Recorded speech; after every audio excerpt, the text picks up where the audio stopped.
प्रयागराज महाकुंभ 2025 ये एक चर्चा का विषय बना हुआ और चर्चा होनी भी चाहिए, क्योंकि ये महाकुंभ है और 12 साल के बाद ये महाकुंभ होने जा रहा है। तैयारियां जोरों शोरों से हैं, प्रशासन एकदम सख्त है और यहाँ पर ऐसी ऐसी टेक्निक से जो संसाधन बनाए गए हैं जो कि एक चर्चा का विषय बना हुआ है।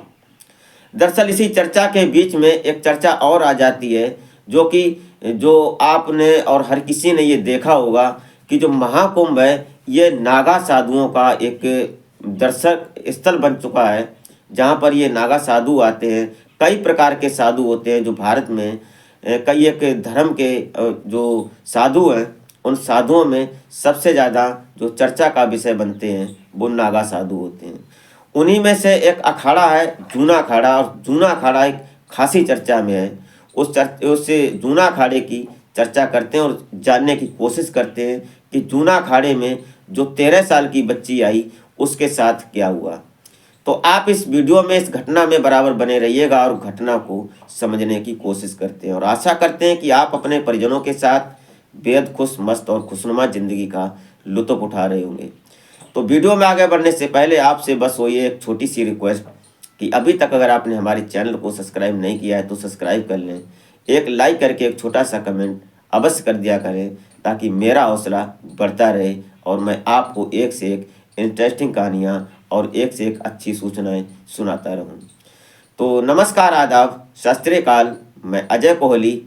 आज की जो सच्ची कहानी, सच्ची घटना मैं आपको सुनाने जा रहा हूँ। ये घटना उत्तर प्रदेश की एक खासी जगह, चर्चित शहर प्रयागराज, और प्रयागराज में इस समय जो महाकुंभ की तैयारियां चल रही हैं, जो 13 जनवरी और 26 फरवरी तक होगा 2025, ये एक बहुत बड़ा चर्चा और आकर्षित का केंद्र बना हुआ है।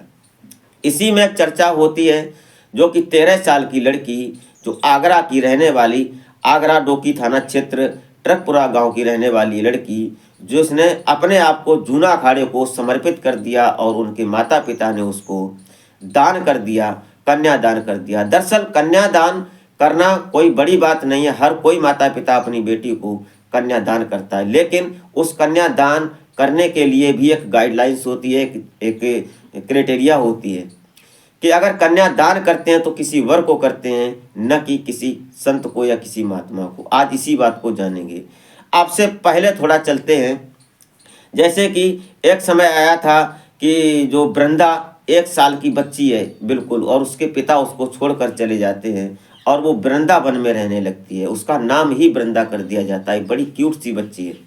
शायद आपने उसके वीडियो देखे होंगे, कभी न कभी उसकी रील्स देखी होंगी। उसकी माँ जो है वो कथावाचक है और छोटी कथावाचक है। उन्होंने कई बार अपनी वीडियो में ये कहा कि प्लीज़ हमें सपोर्ट करो। वो कथा करने का कुछ पैसा नहीं लेती हैं, वो सिर्फ यही बात करती हैं कि ये हमारी बच्ची वृंदा है, जो अब इस समय लगभग 4 साल की हो चुकी है। उस बच्ची की पढ़ाई लिखाई का कुछ खर्चा मिल जाएगा। उसके बाद चर्चा में आती हैं IPS भारती अरोड़ा, जो कि हरियाणा की रहने वाली, जो कि 1998 बैच की एक होनहार तेज तर्रार IPS महिला, जिन्होंने अपने आप को भगवान के चरणों में समर्पित कर दिया। उन्होंने कई एक चर्चे रहे और कई एक उन्होंने ऐसे काम किए अपनी IPS की नौकरी में, जो कि कई एक कुरुक्षेत्र और करनाल में कई एक जगह उन्होंने अपने खासी चर्चा में रही। तेज तर्रार महिला जिन्होंने अपने आप को प्रभु के चरणों में समर्पित कर दिया। ये भक्ति मार्ग ऐसा ही है कुछ। उसके बाद चर्चा में आते हैं केशव दास, जो बीटेक करते थे, बीटेक कर चुके थे, इंजीनियर बन जाते हैं और ITI कॉलेज से। उसके बाद ये AI इंजीनियर बनते हैं और अच्छा खासा इनके पास वेल एजुकेटेड, और उसके बाद इन्होंने भक्ति मार्ग चुन लिया। कई एक अच्छी इनकी जॉबें लगी और जॉबों में इन्होंने अच्छा इनको पैसा मिला, लेकिन ये भक्ति मार्ग पर चले गए और आज ये संत हैं। उसके बाद दिशांत पटेल, जो कि 2018 में इन्होंने अपने माता पिता को छोड़ दिया और ये भक्ति मार्ग में चले गए, जबकि ये वेल एजुकेटेड और इंजीनियर से अहमदाबाद से थे। एक भक्ति मार्ग इस प्रकार का है कि इसमें जिसका दिल लग जाए उसको दीन दुनिया से कोई मतलब नहीं होता है।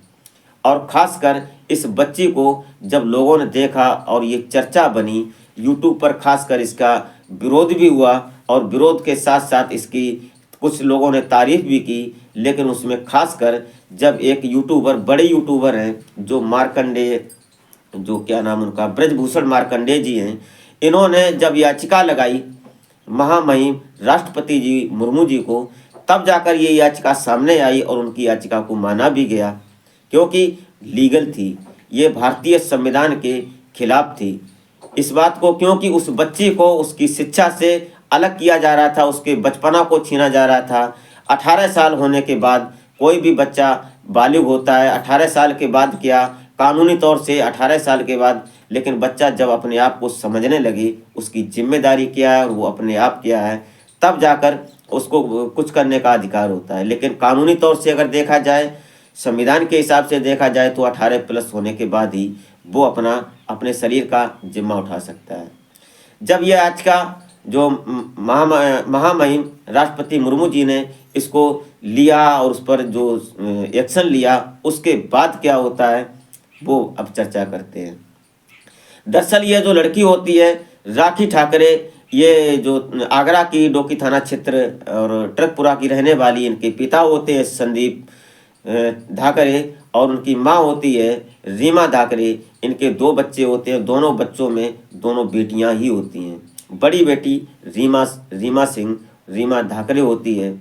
ये अब से 4 साल पहले जूना अखाड़े के जो कौशलगिरी महाराज हैं, जो कि हरियाणा गुड़गांव के महंत हैं, ये आए थे इस गांव में भागवत और उपदेश करने के लिए। तो इनके उपदेशों से और इनकी भागवत के प्रवचनों से ये बच्ची उस समय शायद 8-9 साल की रही होगी। तब ये इतनी प्रभावित होती है उनसे, जो कौशलगिरी महाराज हैं, उनके उपदेशों से, कि ये सोचने लगती है कि मैं भी भक्ति मार्ग ही चुनूंगी। उसके बाद अभी उसको मौका मिला, उनके माता पिता जो पेठा कारोबारी हैं आगरा के, और इनकी एक दुकानें भी हैं, कारोबारी हैं, कुल मिलाकर व्यापारी हैं। जब ये अभी आते हैं 26 दिसंबर को यहाँ महाकुंभ में, तो ये उस जूना अखाड़े में ठहरते हैं, क्योंकि महंतगिरी से इनका संपर्क था और ये अपने आप को पहले से जो ये संत हैं महंतगिरी जी कौशल महाराज, इनसे ये अच्छे संपर्क में थे, इनकी बातों से, इनके उपदेशों से प्रभावित थे। इनका पूरा घर, जो ये 4 सदस्य होते हैं, पति पत्नी और 2 बच्चियां, ये सभी लोग उनसे प्रभावित थे। अब इसलिए उनके संपर्क में आने के बाद अब ये जूना अखाड़े में रुकते हैं। जब यहाँ आने के बाद इन्होंने उसी जो बच्ची होती है राखी, ये उनसे संपर्क में अच्छी तरह से आती है और उसको अपनी ओर आकर्षित करती है, बोलती है कि मैं आपको और इस जूना अखाड़े को समर्पित करना चाहती हूँ, मैं भक्ति मार्ग चुनना चाहती हूँ। ये सब बताने के बाद जो कौशलगिरी महाराज हैं, उनके कुछ वीडियो सामने आते हैं, वो बताते हैं कि मैंने कई बार समझाने की कोशिश की कि बेटे अभी तुम खेलो और पढ़ो, क्योंकि अभी तुम्हें मालूम नहीं है कि ये जो महंत और महात्मा और ये जो जूना अखाड़ा है और जो संत मार्ग जो है, ये एक लोहे के चने के बराबर है। इसमें देखने में तो अच्छा लगता है, लेकिन इसके मार्ग पर चलना बहुत कठिनाई है। लेकिन उस बच्ची ने इस बात को इग्नोर करते हुए और बोलती है कि नहीं गुरुजी, मैं आपको अपनी शिष्या बनाना चाहती हूँ। और ये बात, ये जिद कहीं ना कहीं देखकर उनके पिता जो संदीप होते हैं, वो उस बच्ची को दान कर देते हैं। अभी 19 तारीख में उसका पिंडदान होना था, लेकिन उससे पहले ये एक्शन आ जाता है, जो कि ब्रजभूषण मार्कंडेय जी ने जो दिया था, उस पर कानून एक्शन में आती है। और फिर जो जूना अखाड़े के उच्च अधिकारी होते हैं, सचिव जैसे हर एक अखाड़े में, और ये जूना अखाड़ा जो है ये भारत का एक बहुत बड़ा चर्चित अखाड़ा है, ये तारीफ काबिल है और इसको हम नमन करते हैं, क्योंकि सनातन धर्म में ये बहुत आगे है। इस अखाड़े के जो सचिव हैं और इनमें कई एक ऑफिसर बनाए जाते हैं, उन लोगों ने इसका विरोध किया और विरोध करने की भी एक वजह बनी कि ये जो कौशलगिरी महाराज हैं, इन्होंने जब इस बच्ची को उपदेश दिया, उस उपदेश को अपने उच्च अधिकारियों से पूछा नहीं, उनसे परमिशन नहीं ली, और इसलिए ये जो जूना अखाड़े के जो उच्च अधिकारी हैं वो इस बात से नाराज़ हुए, नाखुश हुए, क्योंकि अभी वो बच्ची 13 साल की थी, उसको ये मार्ग चलना कठिन है उसके लिए। ये बात कहीं ना कहीं गलत थी। और खासकर यूट्यूब पर कई एक वीडियो, कई एक यूट्यूबर इस बात को चर्चा में बनाए हुए थे और कई एक बड़ी मीडिया भी हैं, वो भी इस बात की चर्चा थी कि एक 13 साल की बच्ची जो कि जूना घाट अखाड़ा और नागा साधुओं के बीच में अपने आप को समर्पित कर दी। ये खासी चर्चा थी। अब ये बात आती है कि जो 13 साल की बच्ची है उसको अभी मालूम ही नहीं है कि वो क्या करने जा रही है और क्या कर रही है, क्योंकि नागा साधुओं का कुछ रहन सहन इस प्रकार से होता है जो कि आम लोगों से बिल्कुल हटके होता है, बिल्कुल अलग होता है। उनका कुछ सिस्टम इस प्रकार से होता है जो कि उस बच्ची के लिए शायद नहीं सही था, इसलिए ये बात कहीं ना कहीं एक्शन में आती है और उनके ऊपर एक्शन लिया जाता है। और जो जूना अखाड़ा के, जो हरियाणा के, इनको जो कौशल गिरी महाराज हैं, इनके जो ऊपर के उच्च अधिकारी हैं जूना अखाड़ा के, उन लोगों ने इनको 7 साल के लिए निष्कासित कर दिया अपने जूना अखाड़ा से। इनके ऊपर कोई पद नहीं, इनके लिए अब कोई आश्रम नहीं, ये अपनी मर्जी से जहाँ भी रहे कुछ भी करें, इसका जवाबदेही जूना अखाड़े के अंतर नहीं आएगी। ये बात कानून में, और जो इनके उच्च अधिकारी हैं उन्होंने अपना वीडियो जारी करके ये बात बताई। दरअसल कुल मिलाकर इससे पहले जो और बच्चे हुए उनमें से एक बच्चा था जो कि 8 साल का नागा साधु बनता है, जो कि गोपाल गिरी नाम से जाना जाता है। उससे जब ये मीडिया और प्रिंट मीडिया, कई एक मीडिया और यूट्यूबर जब उससे बात करते हैं, वो छोटा बच्चा है, वो बोलता है कि सबसे अच्छा मार्ग यही है। उसको यह नहीं मालूम कि 8 साल का बच्चा है वो, और वो नागा साधु बन गया है। उसने अपना खेलना कूदना और जो पढ़ाई और जो माता पिता, ये सब भूल गया। ये कहीं ना कहीं छोटे बच्चों के लिए शायद हानिकारक हो सकता है, क्योंकि जो उनके लिए चाहिए होता है शिक्षा और माता पिता का प्यार, जो उनके लिए होना चाहिए वो शायद नहीं हो पाता है।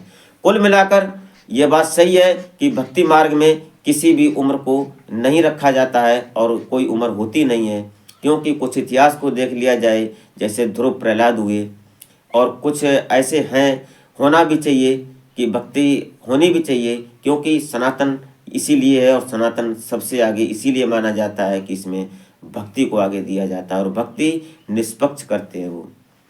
इसलिए कुल मिलाकर जो भी इस बच्ची के लिए हुआ और उस बच्ची को ये जो वापस कर दिया गया उनके माता पिता को, अब जो बच्ची है वो पढ़ेगी। उसका सपना था जो कि राखी धाकरे थी, वो जब ये जूना अखाड़ा में इसको जब ज्ञान मिला, इसको कुछ मंत्रोच्चार के साथ इसका जो वैराग्य स्वीकार किया गया, तब जाकर ये बनी थी गौरी गिरी महारानी देवी बनी थी।